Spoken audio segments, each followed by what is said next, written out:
जी हाँ, आप अपने स्क्रीन पे India became the world's first nation to reach the south pole of the moon on August 23rd. India is now on the moon. People are applauding. Mission Control erupted in cheers as the Chandrayaan-3 landed in a part of the moon where no country has ever landed before. For India, it's a matter of national pride. It happened just 3 days after a similar mission from Russia failed. It's a blow to the Kremlin because they are trying to show through this mission that Russia is again a superpower. The lunar south pole is significant because the expected presence of ice could support future human settlements. Here's why Moscow and New Delhi were in a race to get there and how their missions were not just about science, but also about politics. India's Chandrayaan-3, which means moon vehicle in Sanskrit, blasted off from Earth on July 14th. Liftoff normal. Since then, the spacecraft made several maneuvers around the Earth and has been orbiting the moon to prepare for a landing. Russia launched its Luna 25 less than a month later. It took a much faster and more direct route to the moon and was projected to reach the surface first on August 21st. The South Pole is strategic because the expected presence of ice could provide fuel, oxygen and drinking water, making it a potential site for mining and human settlement. But experts say a smooth landing is extremely challenging.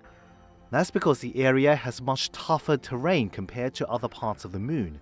It is bumpy, littered with craters and has limited sunlight. The lander module has begun its descent. India tried but failed to reach there 4 years ago and finally succeeded on August 23rd.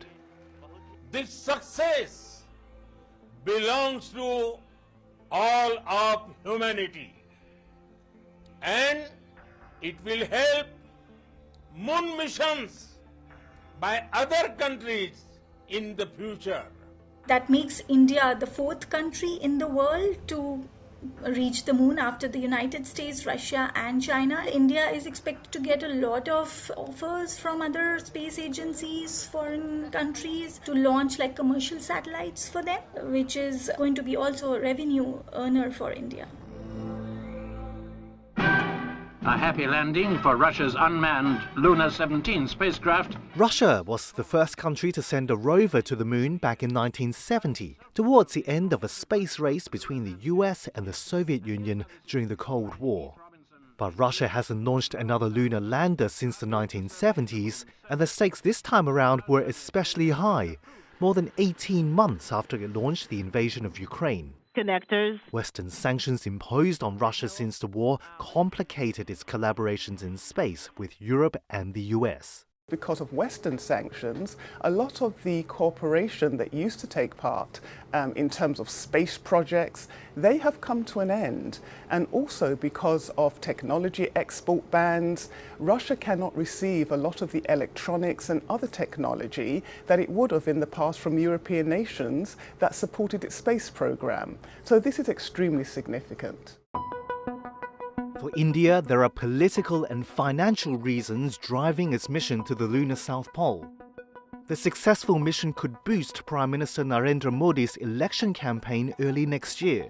These kind of missions adds to the national pride. Prime Minister Modi is going to tell his voters how the country has reached the moon, which would make to his benefit. The Indian Space Agency works on a shoestring budget. In February, the government slashed funding for the Department of Space by 8% to $1.5 billion. In comparison, NASA's budget for 2023 is more than $25 billion. India is hoping to get a lot of foreign collaborations in terms of like offers for joint venture missions to launch commercial satellites. So it relies on these foreign collaborations to support its space missions. India's successful landing on the lunar South Pole could change its standing in the global space race, especially in Asia. India's position as a global space power would definitely be reinforced. Definitely puts India ahead of countries like Japan and Korea and just behind China. Meanwhile, Russia still has a way to go to catch up with the US and China.